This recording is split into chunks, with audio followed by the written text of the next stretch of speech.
So you want to make your iPhone videos cinematic. Well, I'm Ethan too, and I'll teach you how I can turn something that looks amateur into something that looks professional. And all of you guys that say, oh, my iPhone 16 Pro takes better videos than your iPhone 13 Pro because the number at the end is bigger. Well, you're wrong, but let's make that true today. But before we start with anything, let's take a good look at Apple's native camera app. To be frank, it sucks. Pause the video right now. Go to the App Store and get the Blackmagic camera app, no matter your phone. It's free, and now let's get on to the first pillar of iPhone cinematography. With the latest and last gen Pro models, you have access to something called Apple Log, and this is a legit log profile, fit with a white paper and support for 10-bit 422 color with codecs such as HEVC, H.264, and ProRes 422 HQ. Well, why shoot in Apple Log?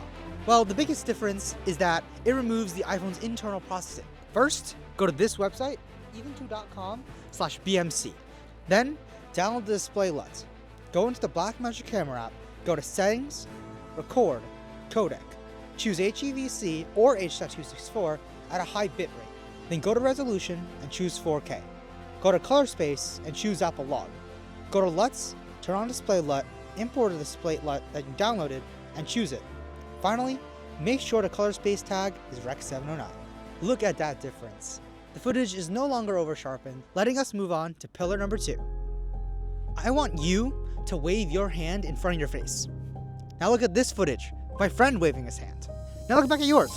Do you see the problem? The motion isn't blurred, or in film terms, there's no motion blur. To mimic real-life motion blur, filmmakers use the 180-degree shutter angle rule. This states that your shutter angle should be, well, 180 degrees. In the Blackmagic camera app, go to Camera, Shutter Measurement, and change it to Angle. Then, change the flicker-free shutter to 60 Hz if you live in the US.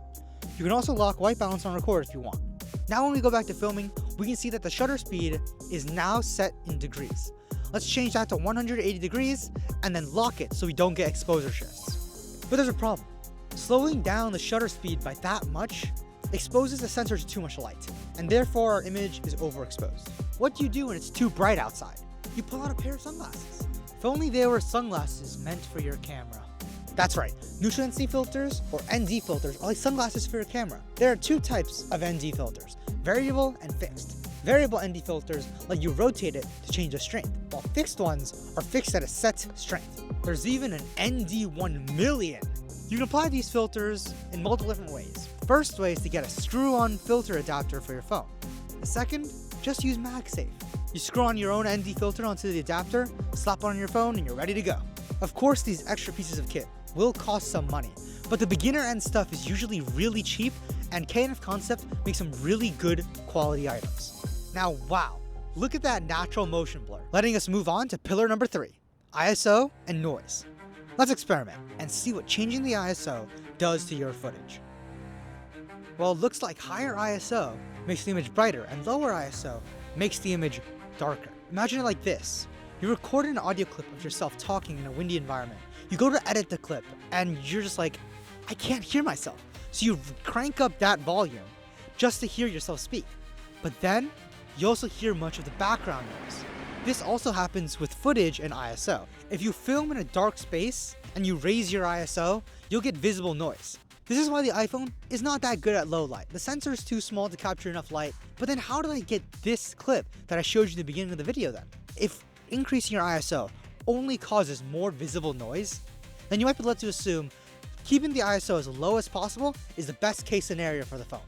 It's not for the iPhone. When shooting at a low ISO value on the iPhone, the waveform shows that the blacks are clean and crisp and there's barely any noise floor. Although this is really good, it usually means that the camera is cutting off some dynamic range to favor clean shadows. This was proven by Gerald Undone, as shooting at 54 ISO gave a value of 12 stops of dynamic range, while shooting at around 1250 ISO, it gave you 14 stops of dynamic range. Although shooting at 1250 ISO does reveal 2 stops of dynamic range, those stops are noisy, so exposing to the right and applying post-noise reduction becomes even more important. Another benefit to shooting at 1250 ISO is that you get a softer image, getting you closer to that filmic look. My recommendation is that if you're shooting a commercial and your client wants the image to be clean and crisp, shoot at a low ISO.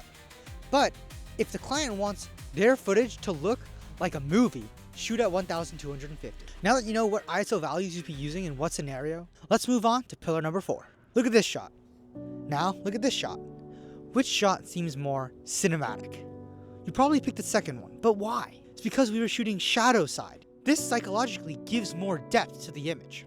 Another tip is to use Rembrandt's lighting, or what I like to call Dorito chip lighting. Putting your light at a 45-degree angle from your talent gives this upside down triangle, Dorito chip if you will, on the shadow side of the face. Have you ever seen those huge umbrella diffusion layers? They turn a tiny light into a big light, diffusing the light over a big surface, making the light softer. So then, how are we supposed to get soft light outside? The sun is so tiny. An easy way is to get a 5-in-1 reflector. On the inside of these reflectors is the diffusion layer. Put that over your talent and you get soft light. Another way to get soft light is to use a fog machine. A side benefit of using the fog machine is that it enhances the God rays that come from light sources. I use this in the intro scene to enhance the rays from the moon. If you want something that is subtle and easy to use a low strength glimmer glass style diffusion filter.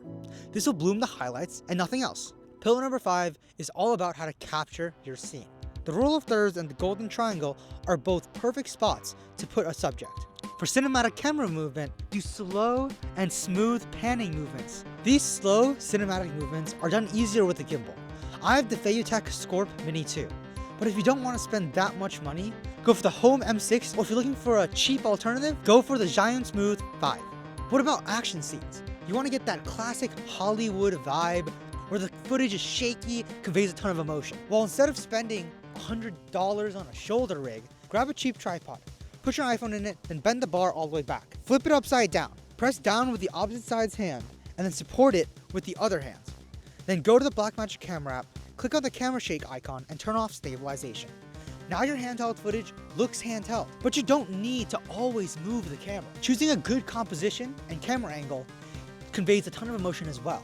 It's time to get to the final and most important part of iPhone cinematography, and that is color grading your log footage. When you color grade Apple log footage, you might be tempted to use the Apple log to Rec 709 conversion that Apple gives you. But look at it! Makes your skin look too red. The sky in the background is a weird color, and it's way too saturated, distracting from my talent. And I've saved you from seeing this horrible, colorful mess by using a different conversion.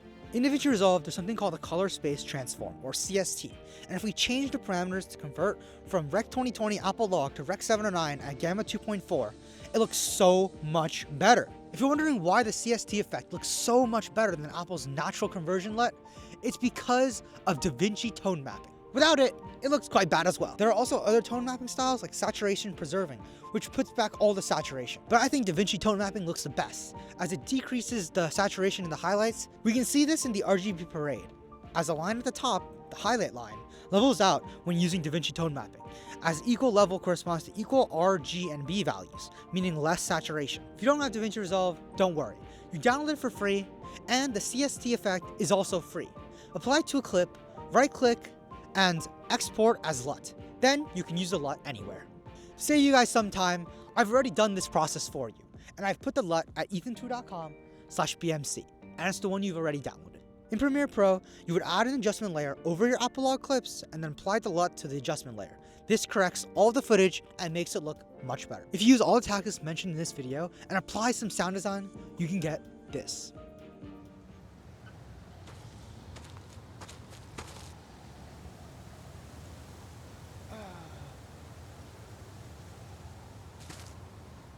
Now for the moment of truth. How did I shoot this footage on my iPhone? Well, to quote the great words of tomorrow's filmmakers, don't film in low light. And that is a rule I follow. If you cannot get a good image under ISO 1250, don't film it. It'll become too noisy to use. Hollywood also uses this rule, as low light doesn't mean no light in filmmaking. When filming movies, Hollywood uses huge lights to compensate for the noise. So how on earth did I get this shot? Well, it actually wasn't shot at night. It was shot during the day, and with some inspiration from this video, I edited it to make it look like nighttime. So again, know your camera's limitations, know how to use your camera to its full potential, and make some awesome content. And hey, subscribe while you're at it.